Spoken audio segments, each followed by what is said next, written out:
In this video, we'll be looking at UFC Tampa. I'm going to give you my full card predictions for each one of these fights, so make sure you watch until the end. As always, you can call me Kunith. Let's make some money this week. At the top of the card in the main event, we have Colby Covington fighting Joaquin Buckley, and welterweight Joaquin is a problem. There was a time where Colby Covington was the man at 170 pounds, but that time has passed. I say that because of the 12 guys that he's beaten in his UFC run, 10 of them are no longer in the promotion. The only two that are left are 40-year-old Rafael dos Anjos and 39-year-old Max Griffin. But Joaquin Buckley at 30 years old is firmly in his fighting prime at this point, far more athletic, far more explosive, and based on the way his fights have been looking versus what Colby Covington's most recent fight has looked like, it looks like Buckley just wants it more. Prime Colby Covington gives him issues, right? With that wrestling style, weaponizing his cardio, he melts him over 5 rounds. I wholeheartedly believe that, but at 36 years old, I'm out. I just don't think he has that in his locker anymore, and I expect him to come into this one gun shy once again, considering the power that's coming back his way. We watched Covington in another title shot, and this dude, he's been fortunate. He's had more shots than Travis Kelce during lockdown. He just folded under the pressure, never got out of first gear, really never took the fight to Leon Edwards, got outpointed for the first 4 rounds. Buckley's a lot more dangerous and a lot more aggressive than Edwards, so if jab, low kick, movement from Edwards had him frozen, I can only imagine how hesitant he's going to be against the guy who is 73% torso and throwing hammers. So I expect Buckley to be afforded the time and space to do what he does best, let his hands go, throw those heavy hooks, and when he does land, I think he gets Colby Covington out of there later in this fight. I think he breaks him. The run for Buckley at 175 pounds has been absurd. 5-0 in the division, 3 knockouts, with the most recent one coming over Wonderboy, and that knockout alone just shows you where his head's at. Lands a hook with both feet off the ground to knock out a guy who's been historically durable throughout his entire combat sporting career, so no coach would tell you to throw a punch like that, but that's how bad he wants it. I expect him to get it done this week, move to 6-0 in the division. I think he gets the Ian Gary fight next. Give me Joaquin Buckley to win this fight by knockout. And real quick, just get it out of the way if you haven't already, like the video, subscribe to the channel, comment something for the algorithm. It's all good luck and it's all Christmas magic at the end of the day. Next, we have a fight between Swanson and Billy Quarantillo. Color me surprised by the betting line here. I was expecting something a lot different. If I were setting the line, Billy Q would be minus 300. And if you're betting on him this week, you should Venmo Youssef Zalal as a thank you for keeping his betting line in check. Should be a solid fight with a lot of action from both sides, but I think more action is going to be coming from Quarantillo. He's got some of the highest output in the UFC, unlimited gas tank, and when you look at his losses, they're coming against guys who do things that Swanson will not do. You look at the fight against Youssef Zalal cuts through him on the mat, submits him. In 24 UFC fights,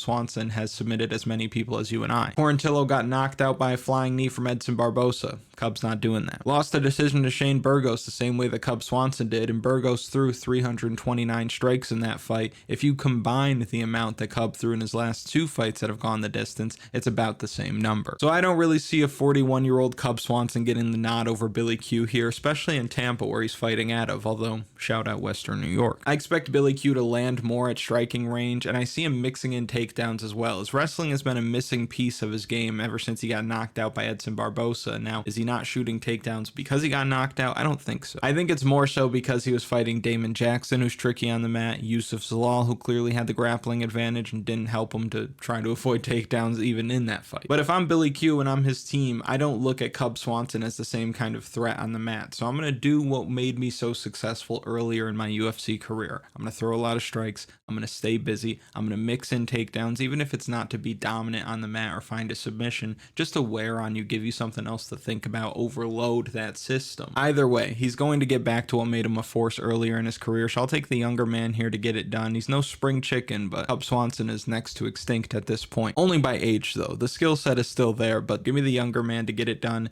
down in Tampa where he's fighting out of. Give me Billy Quarantillo to win this fight by decision. And he more than likely finds himself on the official betting article on KunithMMA.com this week. Official betting article, DFS strategy guide, tools, data model, projections, optimizer, all of that good stuff can be found right on the website. You'll also have access to the community parlay that we post every week. Last week, the community parlay hit at plus 2317 odds. So over 2,300 odds. Christmas cash. All of that can be found on KunithMMA.com, linked in the description and in a pinned comment. Back to the breakdown. Next, we have a fight between Manel Kape. He's fighting Bruno Silva this week. I like me some Bruno Silva, man. I have to be honest. His knockdown rate is absurd. He's riding a nice winning streak. Picked up that win over Cody Durden. We picked him in that fight last time out, and that performance was one to remember. He was down and out. Looked like Durden was about to roll. Looked like Durden was in control. I thought Bruno Silva had nothing left in the tank, but Silva flipped a switch. He got back up to his feet, landed with that big power, finished the fight. Now, personally, I have not been all that impressed with Manel Kape over the last 2-ish years. Lost to Muhammad Mokaev, no shame in that. That kid might be the best 25er in the world, but we'll never know. Narrowly beats short notice debutant Felipe Dos Santos, who has not looked good in the UFC since. He went the distance with David Dvorak in a fight that he dominated, but played with his food a little bit. Looked like he probably could have finished that fight, but the showboating, not really doing much at points, that's what ended up making the fight go the distance. So I'll tell you, I'm not a big Manel Kape kind of guy, and I do like Bruno Silva quite a bit, but this isn't a pick the guy that you like more show. The point of this show is for me to pick the guy that I think is going to win, and I'll tell you right now, I think Manel Kape probably gets his hand raised this week. Silva's been a better finisher in the UFC, but Manel Kape is cleaner, and I think that's what's going to make all the difference here. Out of that southpaw stance, landing those counter strikes, catching Bruno Silva on his way in, making him pay for that aggression. And Bruno Silva might try to get this fight to the ground. He might look for takedowns here, but Manel Kape is a tank at 125 pounds. If you've watched the channel before, I've probably said that 3 or 4 times. Manel Kape is a tank at 125. So even if you do take him down, he's probably popping right back up to his feet. I think this fight primarily plays out on the feet. The counter striking from Kape is going to make all the difference, create bigger moments. And even if he doesn't look dominant in these rounds, I think he's going to look like he's in control of the fight. So give me the favorite, give me the younger man, give me the better fighter. Give me Manel Kape to win this fight by decision. Next, we have a fight between Dustin Jacoby and Vitor Petrino. We all know what happens here, right? Vitor Petrino gets back on track, younger, stronger, better grappling. Dustin Jacoby, we've backed on the channel more than we probably should because he's 1-4 in his last 5, coming off of a bad knockout loss to Dominic Reyes. This is an easy one. Be greedy about it. Bet your kid's college fund on it, so that way you don't need to send him to a college that airs commercials. The pick for me in this fight is Vitor Petrino inside the distance. Next, we have fight of the night, in my opinion, between Daniel Marcos fighting Adrian Yanez. Extremely talented bantamweights, likely going the distance, likely going to be a war.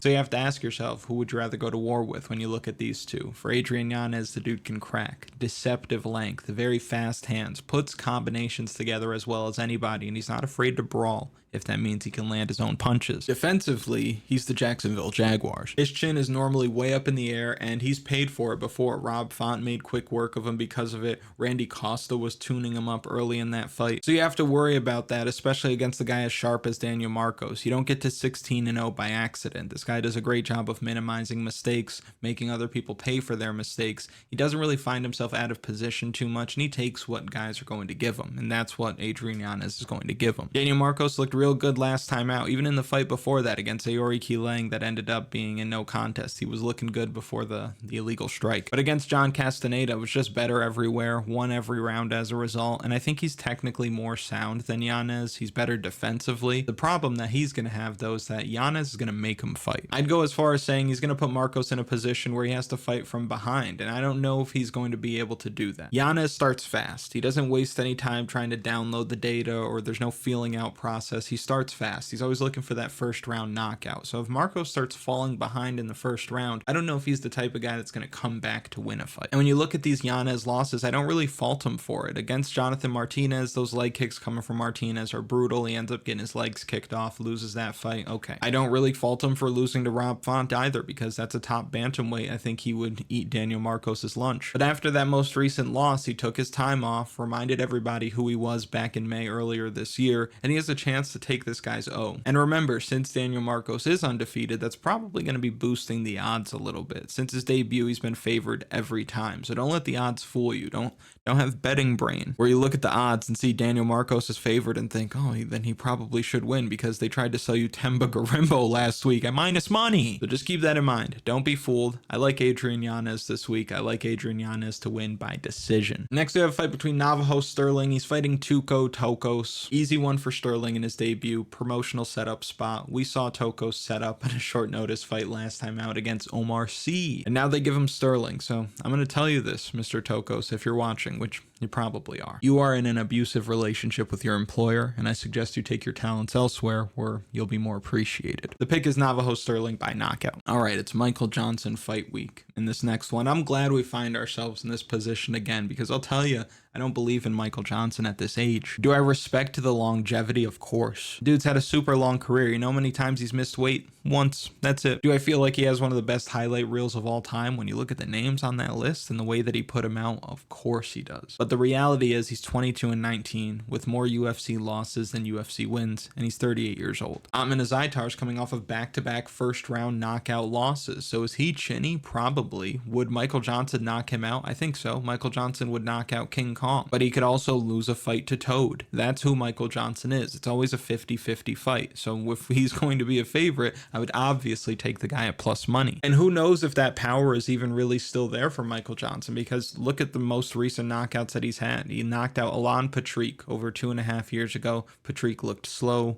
confused, and he hasn't fought since. I think he retired after that. Who did he knock out before that? Dustin Poirier, which sounds amazing, but it was over 8 years ago. Since that Dustin Poirier win, he's been finished 6 times, and he holds a record of 5-9. And believe me when I tell you this, I'm not trying to bash the menace. All I'm saying is that the betting line seems a bit crazy. It seems a bit crazy for him to be a favorite against somebody who's younger, who hits like a truck, who has got a little bit of bad luck in back-to-back fights. Azaitar hasn't looked good, but the value's there. We've seen Michael Johnson knocked out before, even at 145 pounds. So I'll take the dog shot here. I think Ottman Azaitar is going to do a better job than he has in his last 2 fights. I think he'll be eating his potatoes. And he's fighting for his job. So give me Ottman Azaitar to win this fight by knockout. Next, we have a fight between Drakkar Klose. He's fighting Joel Alvarez this week. Joel Alvarez is a beast and one of the biggest favorites on the card for good reason. I picked against him last time out, and a buddy of mine, is funny, came from out of town, was visiting for the weekend, wanted to watch the fights, asked me, who should I bet on? I said, oh, bet on Elves Brenner. He's going to knock this dude out, and he probably does it late. And the whole time we're watching the fight, my friend's like,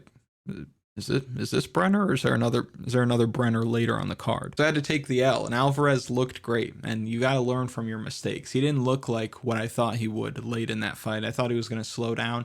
He got stronger as the fight went on, and then closed Elves Brenner out in impressive fashion. And closing fights, finishing fights is what he does. He gets guys out of there, and it would be a big feather in his cap, a huge win for him to finish Drakkar Klose, who's only been finished once in his career. And Drakkar Klose is a tough fight for anybody, not only because he's hard to put away, but he manages the fight so well. Good movement, timely grappling, solid striking, knows how to win it. That's crazy. Oscar, leave it in. Last time out, we saw him escape some tricky positions against a good grappler. Again, the guy's never been submitted. He's only been knocked out once, and that was by Beneil Dariush, but Alvarez is a different animal. If he gets on that neck, you're not I'm gonna go get the papers, living to tell the tale. I think Alvarez has him in a bad position this week, probably finishes him. I think he softens him up with some ground and pound and then finishes him. I could see a situation where maybe he gets him in a triangle, starts raining down some elbows, and Drakkar Klose just can't take it anymore, becomes the second man to finish Drakkar Klose in MMA. Give me Joel Alvarez to win this fight inside the distance. Next, we have a fight between Sean Woodson and Fernando Padilla. I'm on the internet. I know that Fernando Padilla is everybody's darling. He's the underdog everybody wants to play, and I can't argue it. In preparation for this video, I went out of my way to try to make a case for Sean Woodson, try to convince myself that Sean Woodson would win, and I just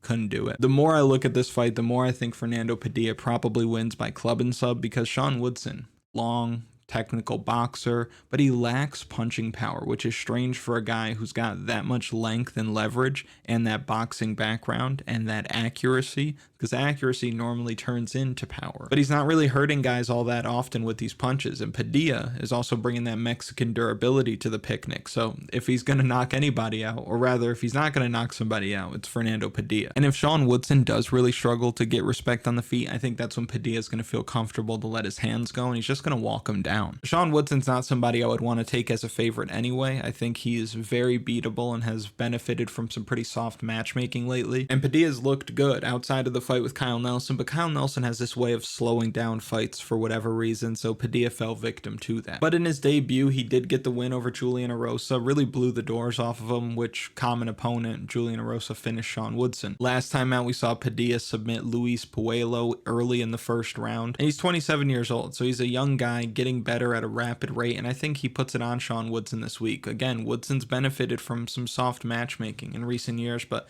this is a tough fight against a hungry opponent. Give me the more dangerous man, the better finisher, the younger man, the underdog. Give me Fernando Padilla to win this fight inside the distance. Next, we have a fight between Miles Johns. He's fighting Felipe Lima this week. Tough spot for Johns because Felipe Lima is a dog, and he showed it in his debut. Short notice in the Middle East against Muhammad Naimov, who has got some voodoo going on in these fights. That fight was razor thin going into the third round. One judge had it 2-0 for Naimov, the other had it 2-0 for Felipe Lima, and one judge was split right down the middle 1-1. So he makes his debut on short notice in that environment, has to have it in the third round, that ends up submitting him early in the third with a rear naked choke. So he gets to the back and ends up choking him out in like under 90 seconds. Tons of heart, good cardio, championship experience outside of the UFC as well. The guy's gone 5 rounds and he fights out of a good gym. As for Miles Johns, I've never been too high on Miles Johns. He doesn't put enough out there for me, and now he's going to fight a guy who's younger, faster, with better cardio, up a weight class. Seems like he's really up against it in this one. I think the easy choice and the easy button to click this week is going to be Felipe Lima to win this fight by decision. Next, we have a fight between Miranda Maverick fighting Jamey-Lyn Horth. Not only is Miranda Maverick better and younger and physically stronger in the clinch, but Jamey-Lyn Horth just fought. This is too quick of a turnaround for me. I know Miranda Maverick's a sizable favorite here, but it's completely justified. She's got a lot more experience, higher level experience. I think on the feet she's going to be a bit faster and land with more pop, especially when it comes to the leg kicks. I think she's going to chew up the legs of Jamey-Lyn Horth, and I think when the fight hits the mat is when she's going to have a lot of success as well. Horth did good things against Veronica Hardy. We picked her to win that fight. She ends up getting her hand raised, but I'll tell you right now, this is a different animal, a different beast. I don't think she has anything from Miranda Maverick. I think Miranda Maverick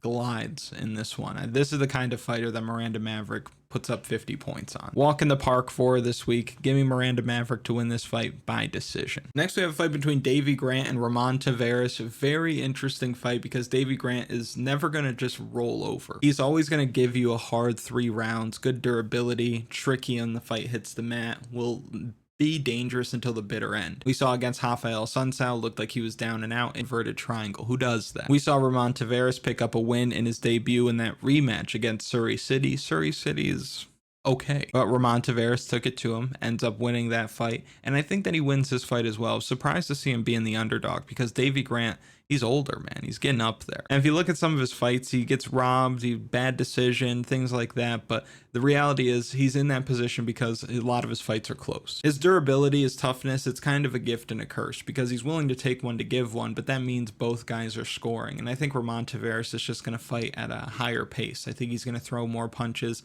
I think optics wise, it's just going to look a bit better for Ramon Taveras versus Davy Grant. So I'll take the younger man here. I'm surprised he's the underdog. Give me Ramon Taveras to win this fight by decision in a very close one. And lastly, and if you haven't already liked the video, subscribe, do all that good stuff, you know how it works. We've got Piera La Fiera Rodriguez. She's fighting Josephine Knudsen. Josephine Knudsen undefeated, fighting out of a good gym, younger, big favorite, chalk women's MMA. You know I'm a sucker for it, but I'm telling you right now, Piera Rodriguez springs the upset to start the card. On the feet, I think Piera Rodriguez has a slight advantage. I think that boxing is tight. I think she lands with a bit more power. She's a bit longer as well, and I think she'll use that reach well. If this fight does hit the mat, I think Piera Rodriguez probably finds herself on top. She's going to get the fight to the mat on her terms because for Knudsen, she hasn't really fought anybody. And you could say Piera Rodriguez, when she has fought somebody, she's lost. But you look at these losses, and I'll die on this hill, she didn't tap against Jillian Robertson. In her DQ loss against Carnelossi, she was kicking the crap out of Carnelossi, ends up headbutting her when she's in a dominant position on the mat,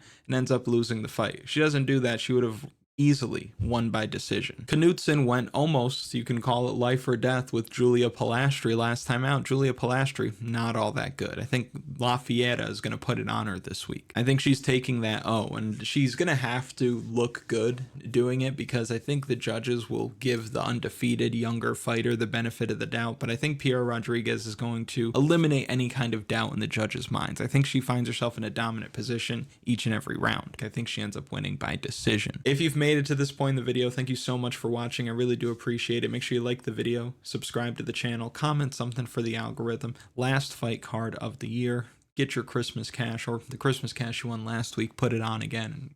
stack it up. I'll be posting during the fights, but between that and the next fight card, you probably won't see me post all that much, but I appreciate everything you guys have helped me do throughout 2024. Lots of growth this year. I'm very impressed with the way that things have went, and I couldn't be more thankful and grateful for the help that you guys have provided along the way. So I hope you enjoy your holiday.